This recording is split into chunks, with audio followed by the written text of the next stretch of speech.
Então, sejam bem-vindos e bem-vindas. Estamos aqui na sessão de álgebra do Encontro Paulista de Pós-Graduação em Matemáticas. Quem vai falar agora é o Oscar Armando Hernández Morales, e ele vai falar sobre classificação de módulos admissíveis induzidos de SL2 na órbita principal. Muito obrigado, Oscar, por estar aqui com a gente. Obrigado a todos que estão assistindo, e pode começar.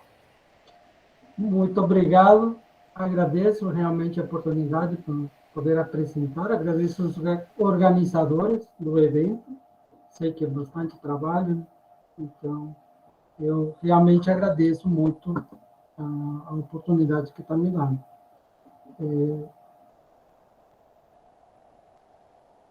Eu só queria comentar alguns resultados aqui alguns somente do último artigo que já foi submetido, ainda não está publicado, mas já está no archive.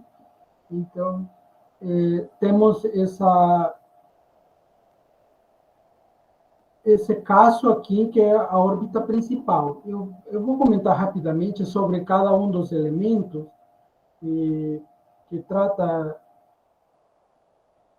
E queria falar somente um comentário induzido de SL2, que é porque essa álgebra SL2 é a que a Marcela comentou agora há pouco, que é a álgebra de líder de dimensão finita. Mas aí a gente faz o que estuda é módulos sobre essa álgebra. Uma observação interessante é que para módulos sobre a álgebra de líder de dimensão finita, a única classificação completa conhecida de módulo simples é para módulo sobre SL2, tá? Então, tem muito trabalho, vale comentar, assim, para classificação de módulos sobre álgebra de Lie.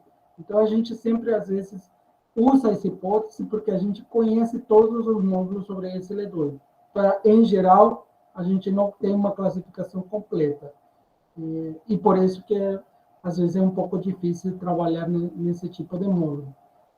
Mas para o caso que eu quero, que é a órbita principal, e módulos induzidos de SL2, são módulos que são livres de torção, a gente chama, o que tem, tem uma base e dá para descrever bem bonitinho, então, porque são SL2 módulos. Mas a partir desses módulos, a gente induz módulo para uma álgebra maior, que é uma álgebra SLN, aí sim, N qualquer. Então, tem um SL2 módulo e você induz para a álgebra SLN. E ainda a gente quer módulos que sejam admissíveis no sentido de álgebra de vértice. Existe uma descrição, uma definição bem específica de que é módulo admissível. E no caso da órbita principal, ainda é mais precisa a definição, porque tem que cumprir algumas condições. Isso que eu queria comentar hoje. Então, vou começar falando rapidamente da teoria de módulo de Helfand-Zedlin, uma breve revisão. Embora as definições e muitos teoremas valem para qualquer álgebra de Lie, eu vou fixar minha álgebra para SLN, tá? É um tipo de álgebra simples, de dimensão finita, é uma classe só. E a gente precisa disso para, na verdade, na construção concreta dos módulos, que é isso que a gente também pesquisa. Além de a gente estudar essas classes de módulo, a gente quer realizar ele, é dizer, dar uma cara para esses módulos. O que a Marcela comentava na palestra dele, a gente precisa fazer contas, e muitas vezes isso é álgebra linear, então precisa dos elementos, tem uma parte combinatória nesse problema de Helfand-Zedlin, um problema bastante complicado em geral na teoria de realização de módulos, é a parte combinatória. Então, isso é a parte difícil, e por isso a gente precisa que G seja SLN, porque tem propriedades melhores, mas tem mais teoria para esse tipo de módulo. Existem para as outras álgebras, mas tem bem menos teoria. Então, eu vou restringir para esse caso e vou falar rapidamente de módulos sobre álgebra de vértice e que a gente vai chamar de módulos admissíveis.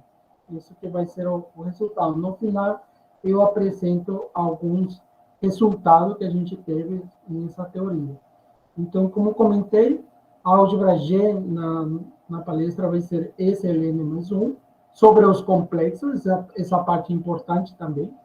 A gente poderia falar de álgebra de Lie sobre os reais, mas não é o caso, essa é outra teoria, é outra história. A gente vai fixar todos os espaços vetoriais, todas essas álgebras são sobre os complexos. Tá? Então, é uma teoria conhecida que essa álgebra tem uma decomposição, essa álgebra H, aqui chamada álgebra de Cartan, tem uma construção, como já comentei, para todas as álgebras de dimensão finita, mas concretamente para essa álgebra que me interessa agora. Então, tem uma base do espaço de raízes, tá? E essa é a construção, mais ou menos como a Marcela mostrou para SL2, ela mostrava as matrizes. Aqui também tem uma cara um pouco mais geral da matriz em SLN, mas pensar em SL2 ajuda bastante para entender essa parte, essa definição. E aí, a gente, sobre essa álgebra SLN mais 1, a gente define uma outra álgebra, parecida com a álgebra de Cartan. Na verdade, é uma extensão dessa álgebra. Para isso, a gente define a álgebra de Lie GK, que são geradas pelo subespaço de raízes. Veja que aqui aparece alfa 1, alfa 2, alfa n. Então, tem essas subálgebras. Podem pensar como se fosse SL2 dentro de SL3, dentro de SL4 e assim sucessivamente. Uma cadeia de álgebra de matrizes. Olhando para as matrizes, você vê claramente que uma matriz de 2x2 está dentro de uma de 3x3 e assim sucessivamente. Essa é a parte intuitiva, pode pensar assim. Então, construir essa cadeia, né, de álgebras, e aí você define para cada uma delas uma decomposição triangular também, porque é uma álgebra de Lie. Define para cada uma delas sua álgebra de Cartan, cada uma delas igual que é feito para SLN. Considerando cada uma delas, a álgebra de Lie, a gente constrói as álgebras envelopantes de cada uma delas. E por que isso é importante? Essas U de G1, U de G2, U de Gn. Porque, como a Marcela também comentou, as álgebras de Lie não tem por que ser associativas. Só que a vantagem é que essa álgebra envelopante sim são associativas. Essa é a vantagem. A perda que a gente tem é que essas álgebras envelopantes têm dimensão infinita. Então, perdemos uma coisa e ganhamos outra. Então, podemos trabalhar com um módulo sobre álgebras associativas. Então, por isso que é importante. Além disso, essa álgebra gama que construída aqui é uma álgebra a partir dessa cadeia, que na verdade é uma álgebra comutativa e que contém a álgebra de Cartan H fixada anteriormente. Então, como eu já comentei, essa álgebra de Helfand-Sattler é uma álgebra que contém a álgebra de Cartan, por construção. E, portanto, podemos trabalhar com módulo sobre a álgebra de Cartan, que são chamados módulo de peso, em particular. Que isso, nosso objetivo, no final das contas, é isso, descrever o módulo de peso. Tá? Mas essa é a definição concreta dessa álgebra de Helfand-Sattler, que tem sido, como já comentei, estudada, inicialmente por Drokla e Visenko, eles estudaram essa álgebra, é construída, e, de novo, pode ser construída para outras álgebras dali também. Inclusive, para quem conhece o grupo de Weyl dessas álgebras, poderia construir essa mesma cadeia, aplicando o elemento do grupo de Weyl nessa cadeia e obtém outra álgebra de Helfand-Sattler. Então, aqui eu fixei a mais simples, porque é mais fácil de intuir, mas podem encontrar outras álgebras de Helfand-Sattler que não são estándar. Então, a gente chama de estándar quando é construída a partir dessa cadeia, que é a que está inclusa em outra matriz.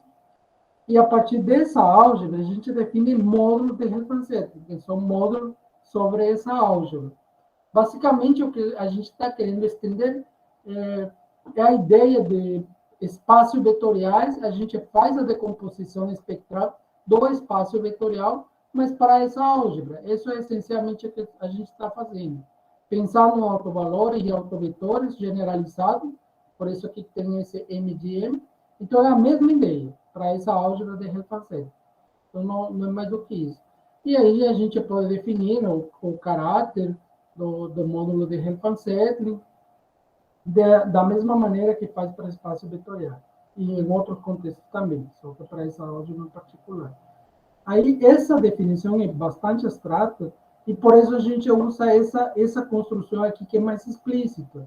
Esse é um arranjo triangular, né, de elementos complexos, e então a gente chama de tabela. Esse é um arranjo que a gente usa. Isso dá a cara dos vetores na base do espaço vetorial do módulo. A cada tabela dá um vetor da base.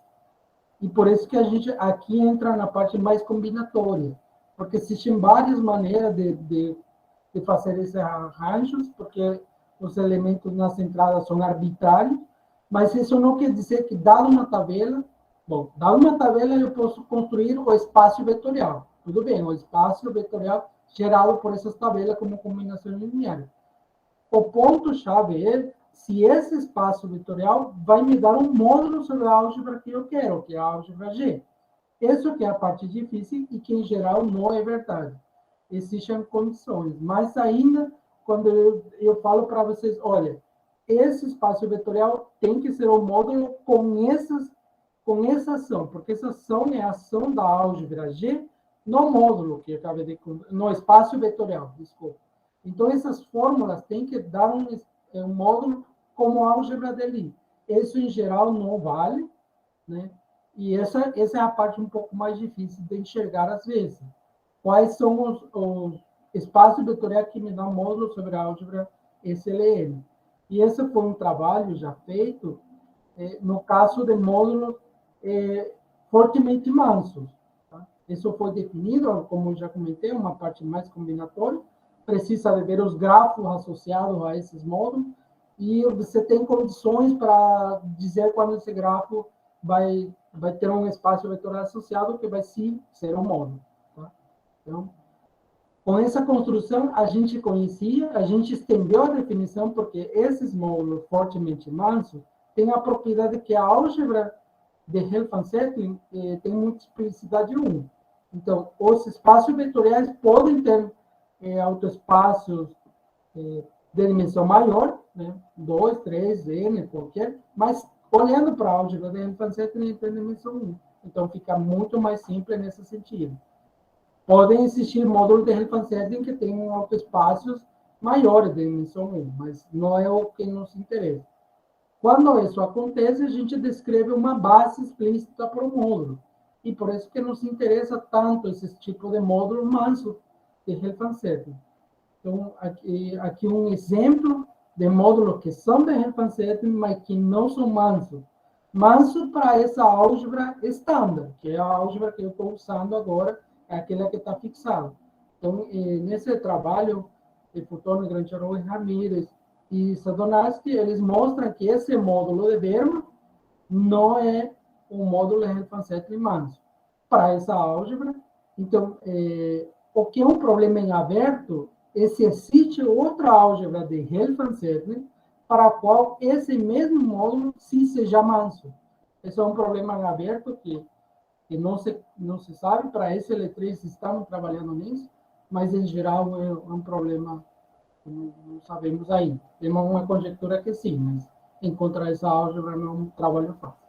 Então, o que sim a gente fez até agora é, para módulo fortemente manso, dizer quais módulos de peso máximo são fortemente mansos para a álgebra estándar. E essas são as condições necessárias e suficientes para que isso aconteça. Aqui não aparece o gráfico que eu estou comentando, não vou entrar nesses detalhes, mas no fundo é isso que aparece aqui. Esse critério nos dá uma forma mais simples de dizer quando esse módulo sim vai ser um módulo com as ações que eu já mostrei, que seja um módulo, esse é o módulo. Então, basta olhar agora para os pesos, porque o módulo de peso máximo é descrito pelo peso. Tá? Então, com essas condições aqui, a gente já sabe quando que vai ser. Algumas classes de peso, né, só para quem não conhece a teoria geral, existem essas classes de peso, que são bem estudadas. Eu me interesso mais por essa classe de peso regular e dominante. E agora, comentar rapidamente a mesma construção que a Marcela fez, que é a álgebra de Kac-Simons e afim. Nesse caso, ainda estou pensando em SLM. A gente faz a mesma extensão, tá? e a gente tem a construção como ela fez para a SL2. Então, eu estou pensando para a SLN exatamente a mesma construção. E mais ainda, a gente dá para construir uma outra álgebra, que é uma álgebra de vértices. Essa não tem por que ser, em geral, uma álgebra de Lie, mas ele, em esse caso específico que eu estou comentando aqui, a álgebra de vértices afim universal, essa é uma álgebra que vem de uma álgebra de Lie e tem uma cara específica como módulo induzido da álgebra afim, de Kac-Moody afim. Tá? Então, ele tem um subquociente, e esse a gente chama esse quociente álgebra simples afim universal. Existe toda uma teoria, mas o que é mais importante nesse tipo de álgebra é que eu tenho outro mundo de módulos, porque fui para de álgebra de Lie para álgebra de vértices, e lá tem uma construção de módulos sobre essa álgebra de vértices. Em geral, não tem nada a ver com módulos sobre a álgebra de Lie, mas esse caso específico que eu estou tratando, existe um teorema de correspondência, o teorema chamado de Zhu, que ele constrói a álgebra de Zhu, que é uma álgebra associativa, e, felizmente, essa álgebra, para esse caso específico, é a álgebra envelopante da álgebra de Lie. Então, tem uma correspondência objetiva entre módulos sobre essa álgebra de vértices e módulos sobre a álgebra de Lie, que eu estou considerando. Então, podemos trabalhar como módulo sobre a álgebra de Lie SLN mesmo. Tá? Então, esse caso aqui é muito bom por isso. Tá? E a gente conhece a classificação de módulo de peso máximo para a álgebra de Lie afim universal, tem um critério dado por Arakawa, que quando esses módulos vão ser de tipo admissível. Tem esses pesos aqui, que são sobre a álgebra afim da Kac-Moody afim, eles têm umas propriedades, têm propriedades boas. Então, Arakawa o que diz, olha, tem que olhar os pesos, mas basta olhar para os pesos na álgebra subjacente de dimensão finita, mesmo que seja a álgebra de Lie afim. Então, veja que comecei com a álgebra de dimensão finita, fui para Kac-Moody e ainda fui para a álgebra de vértices. Mas agora, com esse critério, eu volto para a minha álgebra de Lie sobre SLN. Então, trabalho com módulos sobre a álgebra finita. É suficiente por todos esses teoremas que já comentei. Então, basta olhar isso daqui para encontrar meus módulos que eu quero. E isso que a gente faz realmente. Trabalha com esses critérios para módulos sobre a álgebra G.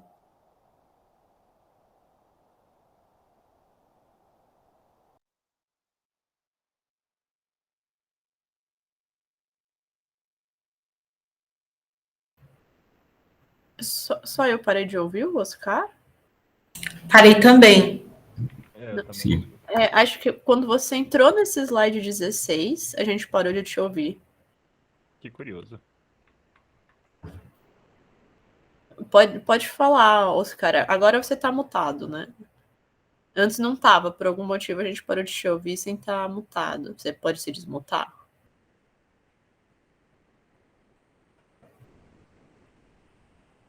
A gente não tá te ouvindo. O seu áudio tá...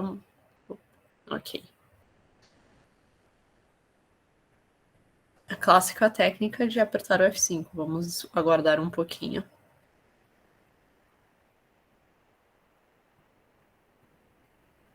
Pode tentar falar. Agora está me ouvindo? Agora sim, boa. Tá. Teve um problema, não sei o que aconteceu. Tá, obrigado. Estava no 17, né? Acho que era 16, esse daí. Tá. Então, e justo agora que ia começar a apresentar os resultados que, na verdade, a gente tem. Porque a gente fez a redução do trabalho de módulos sobre a álgebra de vértices para módulos sobre a álgebra G.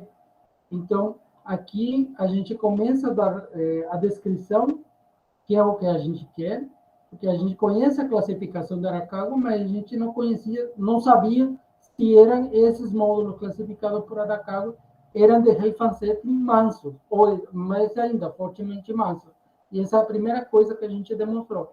Todo módulo de peso máximo classificado por Arakawa é fortemente manso. Então, temos a descrição por tabelas e a realização da ação da álgebra nessas tabelas. São explícitas. Essa é a primeira coisa.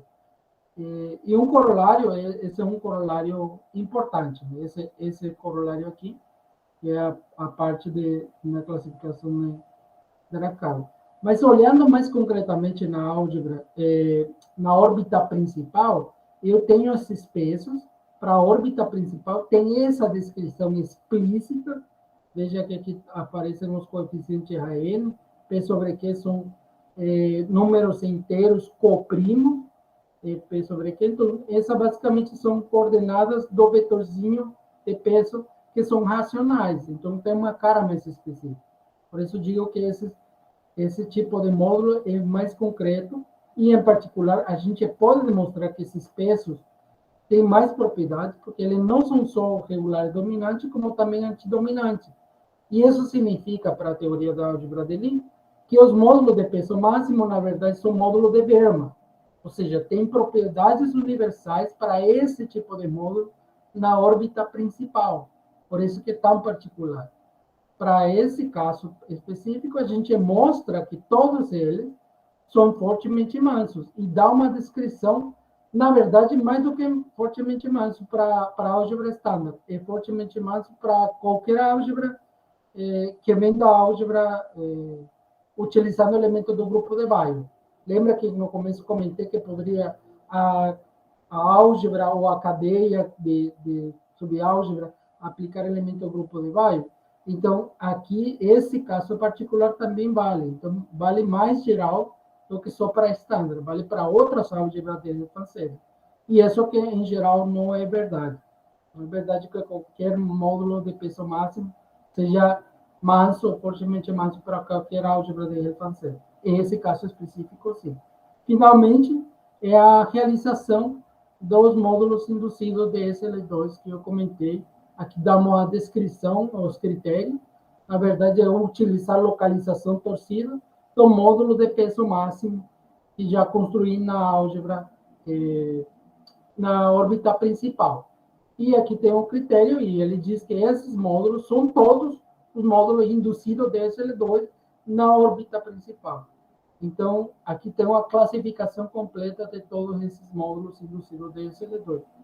Isso que eu queria comentar agora. O próximo passo seria descrever todos os módulos induzidos de SLN, que aqui é SL2, né? Agora eu vou induzir de SL2, mas esse é um trabalho em andamento que ainda não temos um resultado. O resultado mais geral é esse daqui, usando esse puntor de torção e de localização que a gente tem. Então, era isso que tinha para apresentar. As principais referências são essas. Esse artigo que está no archive, eu não que me baseie para fazer a apresentação, e agradeço pela paciência de todos. Muito obrigada, Oscar. Agora a gente abre para as perguntas. Alguém gostaria de começar?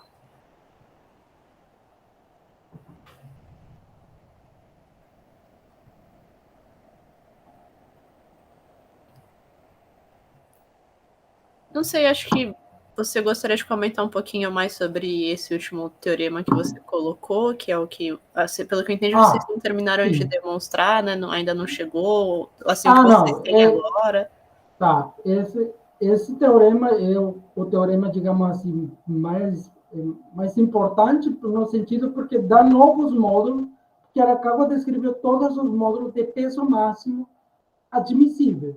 Então, a gente quer outro tipo de módulo. Mas uma primeira classe de módulo é induzido de SL2. Tá? Então, essa é uma primeira classificação de outro tipo de módulo admissível, que também sobre a álgebra SLN, mas que não era conhecida. Claro, aqui se simplifica a construção porque a órbita é principal. Então, órbita no sentido geométrico, tem uma descrição explícita para grupo de Lie. Eu não entrei em todos esses detalhes, tá?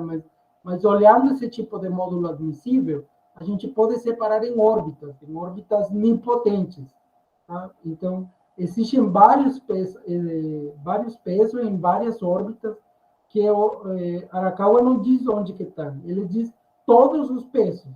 Ele não fala em qual órbita ele está. Esse é outro problema em aberto. E a gente precisou descrever para esse LN, a gente tem a descrição em cada uma das órbitas, em qual se encaixa nesse espaço que ela acaba de descrever. Para esse LN, claro, né? Um problema em aberto, em geral, seria fazer a mesma descrição em cada órbita, mas para qualquer G.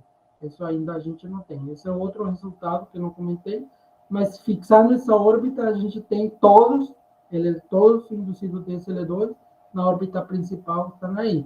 A conjectura nossa, que ainda não provamos, é que, na verdade, não precisa ser a órbita principal. Pode ser qualquer órbita, ou seja, todos os pesos da cabo, e todos seriam fortemente mansos.